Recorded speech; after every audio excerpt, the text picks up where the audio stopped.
While much of Africa remains tied to the IMF and foreign aid, one young leader chose a different path. Captain Ibrahim Traoré, the 34-year-old leader of Burkina Faso, rejected the IMF, choosing instead to build a sovereign economy powered by gold, agriculture, and energy independence. This is the story of a new model and the rise of a leader many call the real-life Black Panther. Since the 1980s, the IMF has lent billions to African nations.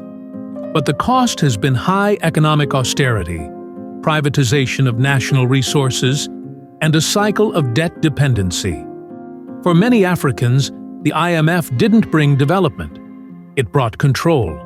And for Ibrahim Traoré, that was unacceptable.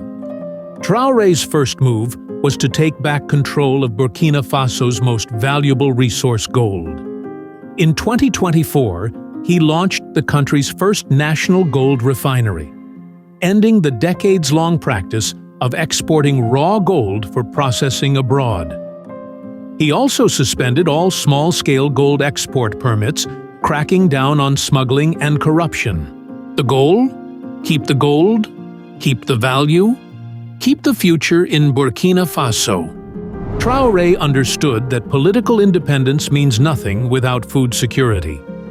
Under his leadership, Burkina Faso invested in farming infrastructure and inputs. In 2024, the country harvested nearly 6 million tons of cereal, reducing dependency on imports and aid. Burkina Faso's energy sector has long been dominated by foreign contracts and imported fuel. Traoré's answer: build energy at home.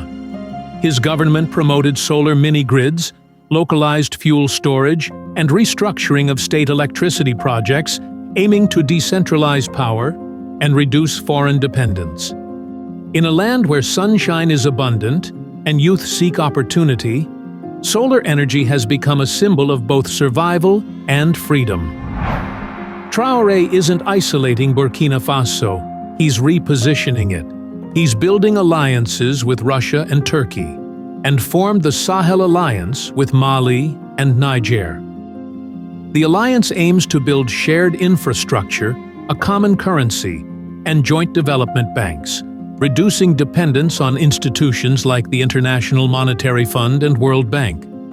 It's a vision of an Africa that trades with itself, not on its knees, but on its terms. Yet challenges remain. Over 60% of Burkina Faso is affected by insurgent activity. Over 2 million people are displaced, and some warn that rejecting the IMF without a safety net could deepen short-term hardship. But Traoré insists, dependence has cost more in the long run. As the 10 Golden Rules on Good Governance states, sustainable prosperity begins when a nation trusts its own hands, hearts, and heritage. Traoré's stand is more than economic, it's philosophical. It's about dignity, about redefining what development truly means. Ibrahim Traoré's rejection of the IMF marks a turning point. Will it succeed? No one knows. But one thing is certain, he's challenged a system many thought unshakable. To explore more stories of bold leadership and reimagined futures, subscribe to The 10 Golden Rules. Let's rethink power. Let's rebuild peace together.